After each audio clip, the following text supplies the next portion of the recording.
오늘은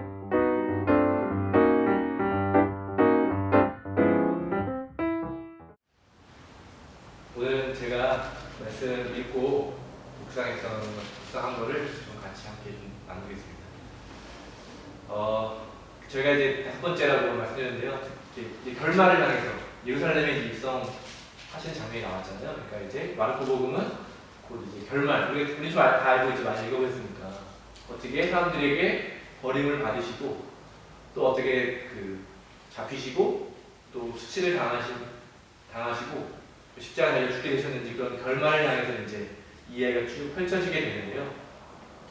이제부터 조금 이제 분위기가 많이 바뀌게 됩니다. 마르코 복음이 그 전에는 예수님께서 이곳저곳을 다니시면서 여러 가지 사건들을 일으키시는데 그 시간이 언제인지 기록되어 있지 않아요. 그냥 갑자기 날이 바뀌고 사건이 일어나고 장소가 바뀌고 사건이 일어나고 이런 식이었는데 예루살렘에 입성하면서부터는 이제 아주 촘촘하게 일주일이거든요.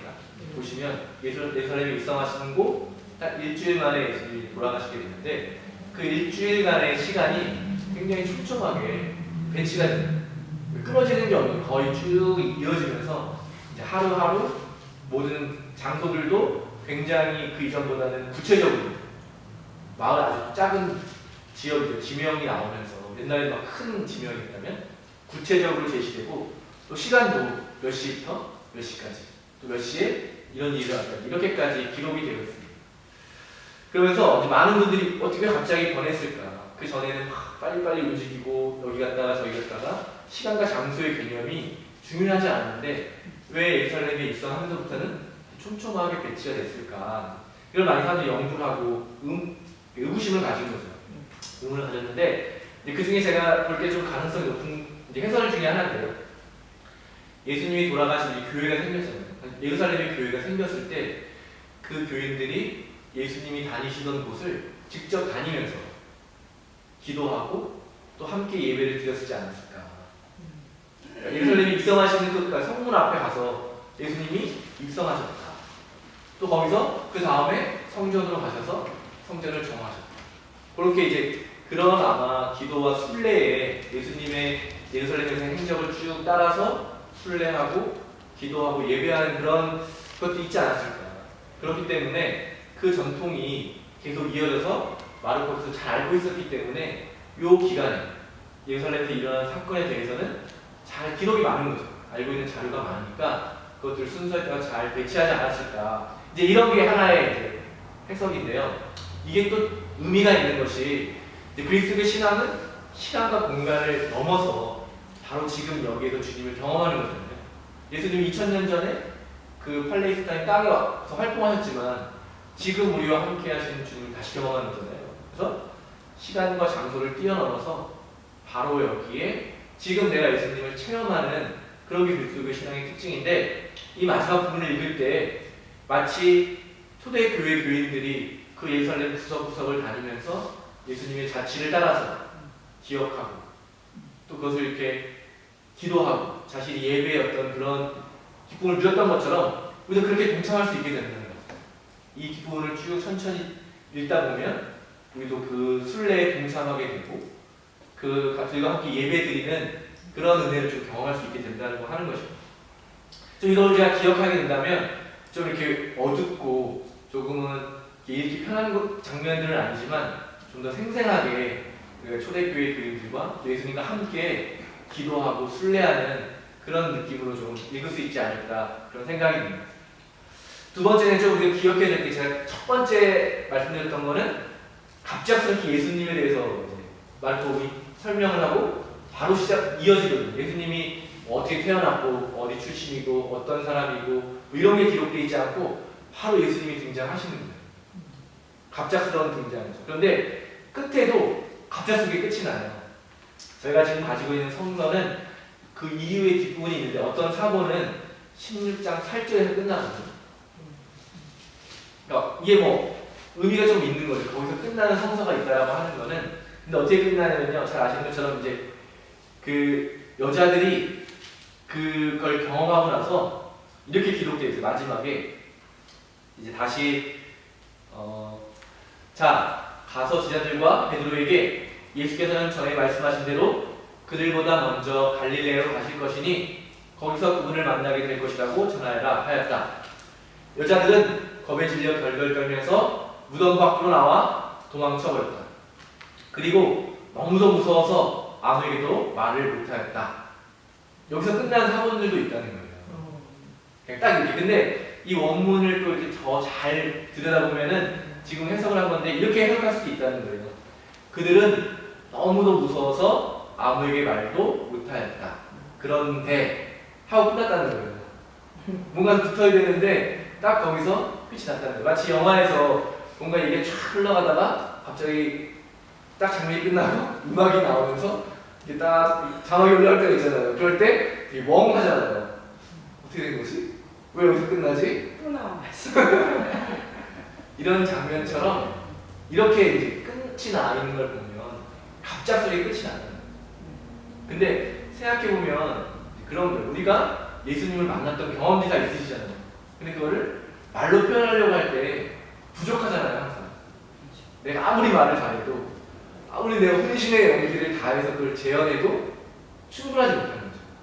그러니까 성서에서 딱 끝났다는 거는 섣부르게 예수님의 죽음과 부활의 의미를 설명해 주기보다는 이제 다시 이 읽는 사람들도 우리가 경험했던 것처럼 그 예수님의 부활을 경험해야 된다.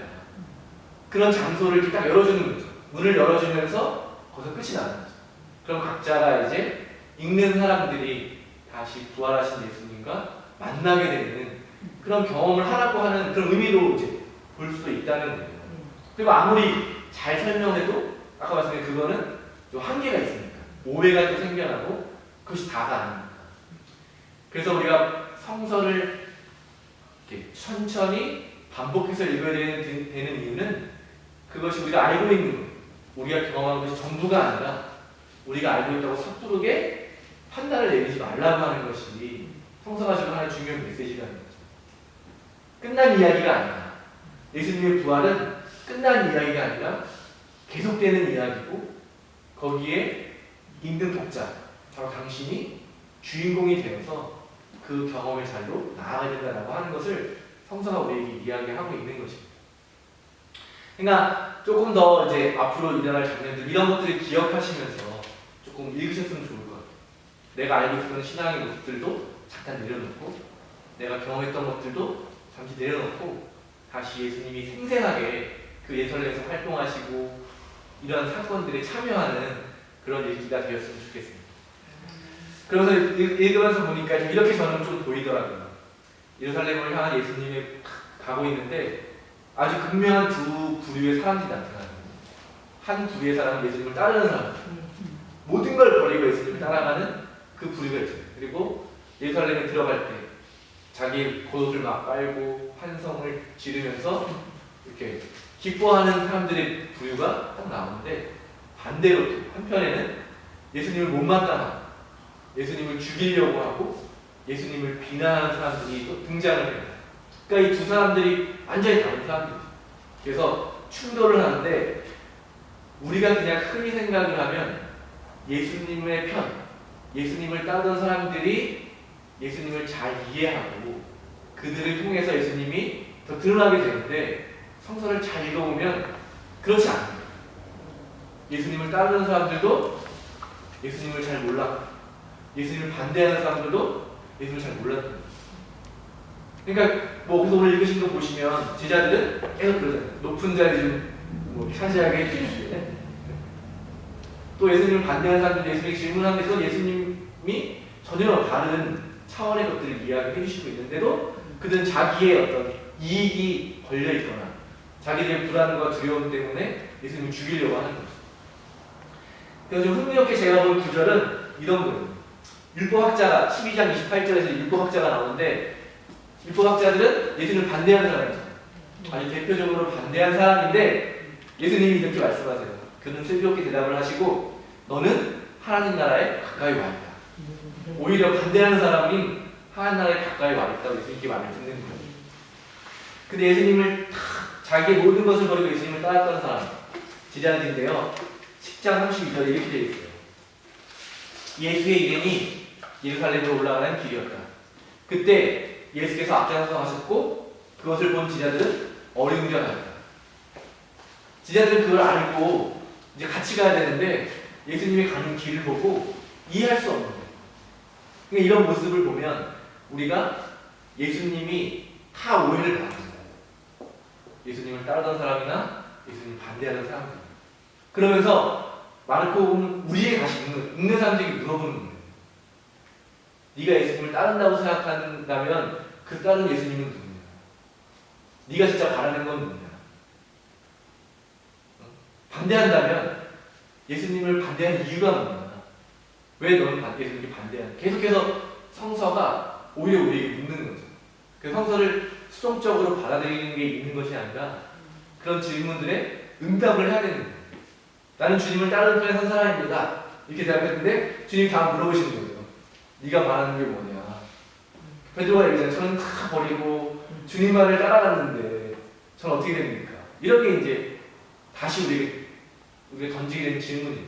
너는 어디에서 있고 무엇을 바라고 있고 그 결말이 어떤지를 계속 보게 되는 거죠.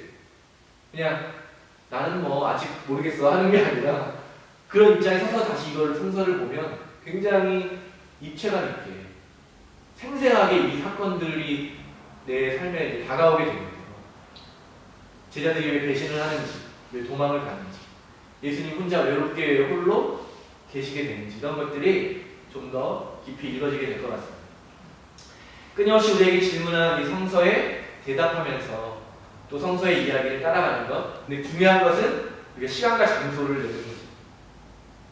하루에 또는 일주일에 한 정해진 시간을 내가 확보해서 또 조용히 이 성서를 읽을 수 있는 장소를 마련하시기 바랍니다. 그리고 다 지금 화면으로 보고 계신 분들도 다 그런 것들을 결정하셔서 지금까지 잘 읽어보셨다면 나머지 20 동안에도 잘 읽으셨으면 좋겠고요. 아직 제대로 읽지 못하셨다면 지금부터라도 다시 그런 시간과 장소를 결정하셔서 다시 읽으시기를 바랍니다. 네. 말씀드렸던 것처럼 천천히 마르코복음을 읽으시기 바랍니다.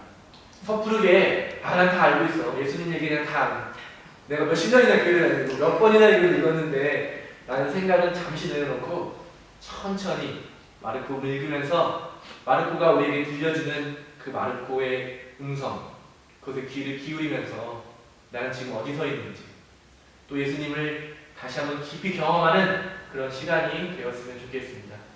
우리가 오늘 다시 한번 마음을 다잡고 주님의 말씀을 사모하는 마음을 가질 때 우리의 삶의 자리에서 마르코가 전하는 놀라운 소식과 또 동시에 기쁜 소식을 우리 모두가 다 듣게 되기를 간절히 바랍니다. 아멘. 성부와 성자와 성령의 이름으로 말씀드렸습니다. 아멘.